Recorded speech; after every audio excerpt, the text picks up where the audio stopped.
Olá a todas e todos, eu sou Cida Camarano. Primeiro eu vou fazer a minha audiodescrição. Sou uma mulher branca, de cabelos claros, uso óculos, estou com uma blusa estampada verde e branco e atrás tem uma parede branca no local onde eu estou. Primeiramente eu queria dizer da minha felicidade em estar aqui contribuindo, né, com esse momento tão importante e comprometido com a formação continuada das professoras e professores que atuam na educação infantil. E aí, pensando nessa perspectiva, nós traremos algumas considerações, porque o nosso foco hoje de discussão, né, de posicionamento, é em relação à dimensão 3 dos parâmetros nacionais de qualidade e equidade na educação infantil, que se refere à dimensão 3, à proposta pedagógica das instituições de educação infantil. Então, nós já temos lido muito a respeito, a partir da legislação vigente, a partir dos documentos oficiais, sobretudo em se tratando dos parâmetros nacionais de qualidade e equidade na educação infantil, as diretrizes curriculares nacionais para a educação infantil, que a proposta pedagógica das instituições de educação infantil, a proposta é um documento de significativa importância, porque ela vai representar exatamente a identidade de cada instituição. E nesse sentido, se ela está representando a identidade de cada instituição, é preciso que haja, nesse processo de elaboração e reelaboração, a participação efetiva de toda a comunidade escolar. Então, tem a equipe gestora da instituição, professoras, professores e demais profissionais, bebês e crianças e seus familiares, todos esses, né, que estão inseridos nesses contextos que se vão desenvolver as propostas pedagógicas, né? E aí, um ponto que a gente tem que evidenciar também nesses diferentes contextos que são sociais, ambientais e culturais, a busca eminentemente pelo reconhecimento das múltiplas infâncias vivenciadas por diferentes crianças nesses determinados espaços. Quando a gente fala de proposta pedagógica, nós estamos falando de proposta pedagógica como um documento vivo, não é um documento formal em que se é constituído pela direção de uma determinada escola, e essa proposta pedagógica, ela está formalizada para poder atender, né, ao que se preconiza aí, inclusive na legislação, mas ela não representa, não evidencia verdadeiramente aquele contexto educativo. Não evidencia por quê? Porque ninguém, nessa perspectiva, sendo professoras, professores, os demais profissionais que atuam na instituição, as crianças, os bebês, as crianças e os familiares, não participaram, né, ativamente desse processo de constituição desse documento. Então, o que nós queremos mesmo, a gente faz um apelo realmente e uma observação bem incisiva, é de que isso é que se deseja quando a gente traz essa discussão sobre proposta pedagógica, que ela realmente estabeleça compromissos, que ela vai estabelecer esses compromissos voltados aos processos de aprendizagem e desenvolvimento dos bebês e das crianças que estão inseridas num determinado estabelecimento de ensino, né, de educação, estabelecimento educativo. E que devem ser eles, os bebês e as crianças, os protagonistas de todo o processo educativo. Então, ele não pode ser um documento elaborado para cumprir meramente essa formalidade, como a gente disse, sem nenhuma perspectiva. Isso é muito evidente, porque a educação, ela busca o quê? Ela visa o quê? A transformação social. Então, quando ela é constituída dessa maneira, formalmente constituída, sem a participação da comunidade escolar, ela não visa e não cria essa responsabilidade, esse compromisso com a própria comunidade, para poder trabalhar nessa perspectiva de transformação social. Então, que fique bem assim evidenciado que a proposta pedagógica, ela não pode ser esse documento para cumprir essa formalidade. Ela vai representar realmente a identidade de cada instituição, que se constitua numa perspectiva dialógica, né?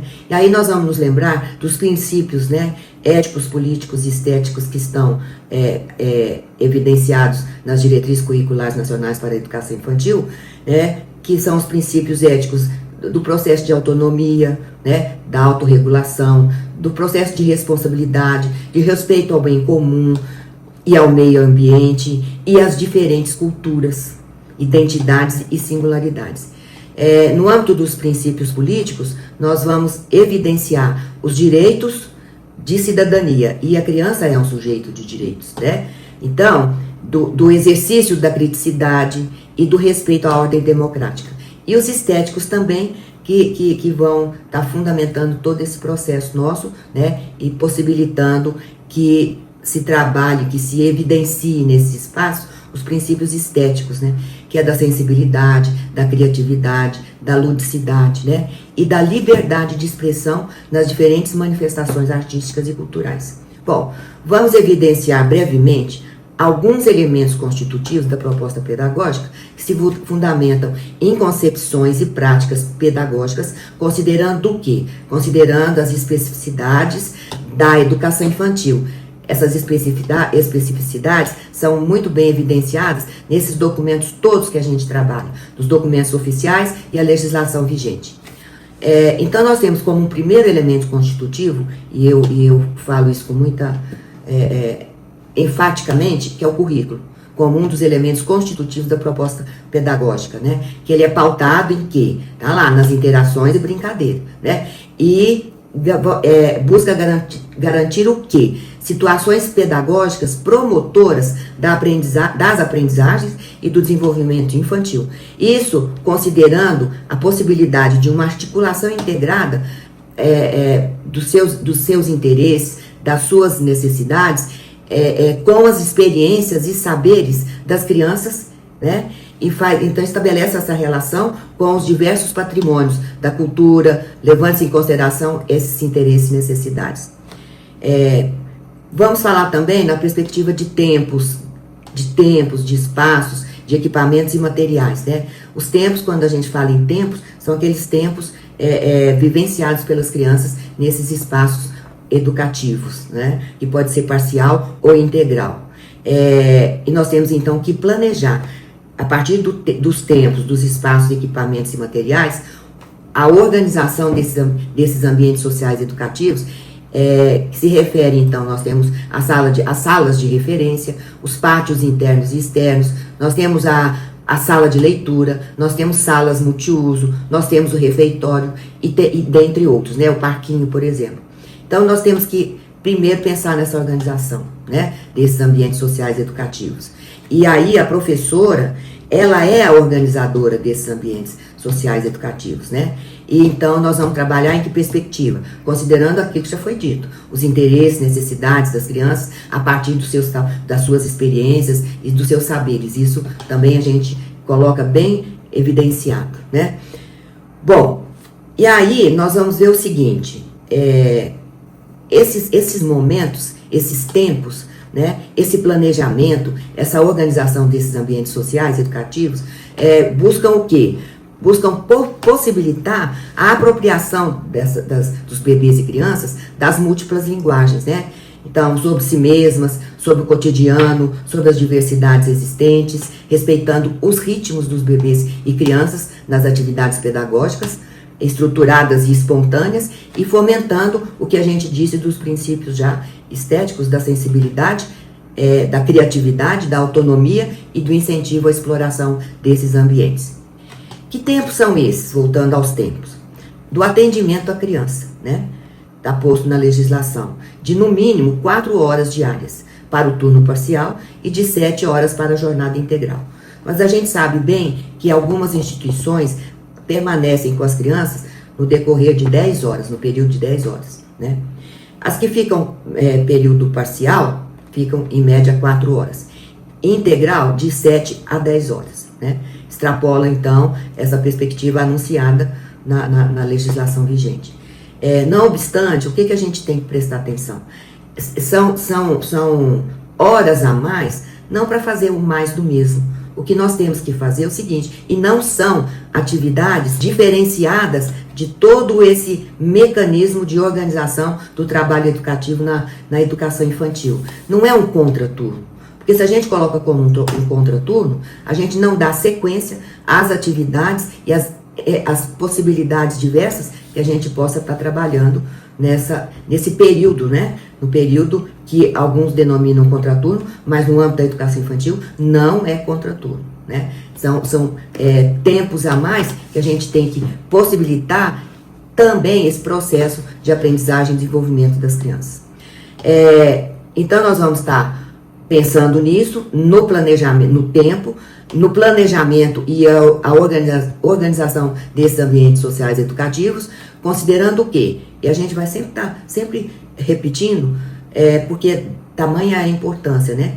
Considerando os interesses e necessidades dos bebês e das crianças. E vai possibilitar também o quê?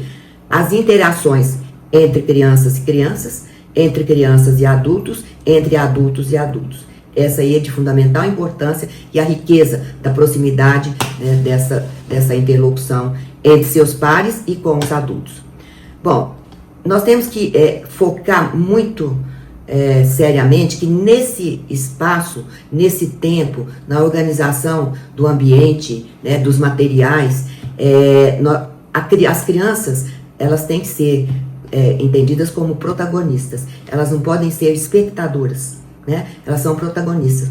Mesmo porque, quando a gente fala em currículo, a gente fala que a criança é o centro, né, da organização curricular. Embora eu também diga que não só a criança, mas são as relações constituídas entre as crianças, seus coetâneos e também as professoras e demais profissionais que atuam numa determinada instituição, né? Então, nós temos que pensar nisso, nesse entendimento das necessidades e interesses e características das crianças. Então, nós temos que estar respeitando, né, as possibilidades que nós temos de estar trabalhando numa perspectiva de uma educação especial, na perspectiva inclusiva, numa educação para a diversidade e relações étnico-raciais, por uma educação indígena, quilombola, do campo, das águas e das florestas, né? Um outro componente da proposta pedagógica que a gente também traz em relação à avaliação para as aprendizagens e desenvolvimento da criança, que é a documentação dos processos pedagógicos que vão definir o quê? Estratégias, instrumentos e procedimentos para o processo de acompanhamento, né, e acompanhamento da criança individualizado desse processo todo das aprendizagens e do desenvolvimento de bebês e crianças. E a documentação desses processos, né, que correspondem a registro das atividades pedagógicas, que vão definir o que? Os instrumentos e procedimentos focados nessas atividades para o acompanhamento permanente e individualizado das aprendizagens e do desenvolvimento de bebês e crianças pequenas. E nesse sentido aqui, quando a gente fala da avaliação para as aprendizagens e desenvolvimento da criança, nós vamos focar então também nessa documentação escolar, na ficha de matrícula, no ingresso da criança, né, e o seu acompanhamento todo desse processo. Nós temos que ter, fazer no ato da matrícula, a gente tem que especificar e evidenciar uma ficha, cartão de vacinação, histórico de saúde, e aí você também tem que trazer nessa documentação escolar, sobretudo, o registro das atividades pedagógicas, né, que vai definir estratégias, instrumentos e procedimentos para o acompanhamento permanente e individualizado das aprendizagens e do desenvolvimento. Nós temos, então, que pensar nesse processo todo, né, dos registros contínuos e sistemáticos das professoras, dos professores, trazer também discussões periódicas desses registros com as famílias, avaliações numa perspectiva processual, né, da formativa, sem fins de promoção, seleção ou retenção ou classificação. Ou seja, não há reprovação na educação infantil. Quando a gente faz esse acompanhamento, a gente objetiva, inclusive, né, inclusive a questão das ausências das crianças, não no sentido de que essas crianças vão ser reprovadas por falta, como acontece no ensino fundamental, mas sobretudo para poder acompanhar essa criança, né, e saber por que essa criança está faltando, ter esse acompanhamento, né, de perto da criança, porque ela pode estar passando por situações conflituosas dentro de casa e a gente não está sabendo. Então é preciso que a gente entre em contato com a família para saber, né, de todo do porquê, né, dessas ausências das crianças em um determinado período nas instituições. Mas para a gente poder trabalhar com essas perspectivas, né, bem detalhadas, nós temos que trazer o envolvimento da equipe, né? Por quê? Porque nós temos que pensar na equipe que está inserida, ela foi acolhida, né? Um acolhimento da equipe, não só das crianças e dos familiares, mas de toda a equipe, né? Nesse processo, considerando, inclusive, a diversidade de ideias, o compromisso e responsabilidade de cada um e o conhecimento da realidade. É preciso que a gente se atente ao envolvimento da equipe nessa perspectiva, enunciando, né, as diversidades de ideias, compromisso e responsabilidade e conhecimento da realidade. E nós temos também que trazer, a gente já disse lá atrás, mas é um ponto também que a gente enfoca com muita força, a questão da participação das famílias, né, dos profissionais e comunidade na constituição e na revisão dessa proposta pedagógica que a gente está dizendo. É possível, né? Nós temos que fazer de que maneira? Organizando reuniões, assembleias, para discutir e definir o que aquela comunidade ela tem interesse, necessidade, o que ela pensa, como que deva ser o trabalho pedagógico, a organização do trabalho pedagógico naquela determinada instituição. Então, para isso a gente pensa, né, nessas reuniões, assembleias, constituição de grupos de trabalho, né, para representar diferentes segmentos da sociedade ali, da comunidade local, promover encontros e eventos que possam possibilitar a interação e o diálogo com esses diferentes segmentos que fazem parte daquela comunidade educativa, né? E, acima de tudo, estabelecer uma comunicação transparente. Manter uma comunicação transparente e regular sobre os processos de constituição e revisão da proposta pedagógica. E nós temos que fazer todo um trabalho de incentivo à participação de todos, né? E dando valor, valorizando as contribuições e ideias apresentadas, né? A fim de que a gente possa construir uma proposta pedagógica comprometida com a educação integral, que significa o quê? Um desenvolvimento holístico, né? Abordagens em perspectivas de diferentes campos de experiência, né?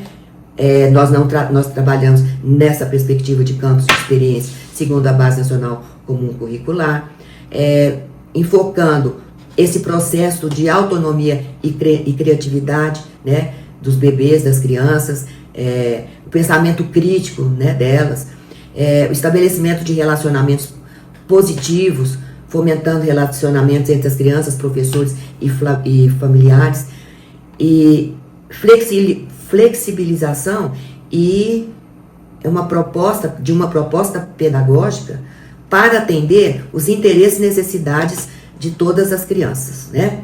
E aí nós vamos estar realizando essas avaliações para fazer os ajustes necessários e, se necessários, para garantir o quê? Sempre considerando esse processo da aprendizagem e do desenvolvimento das crianças, né?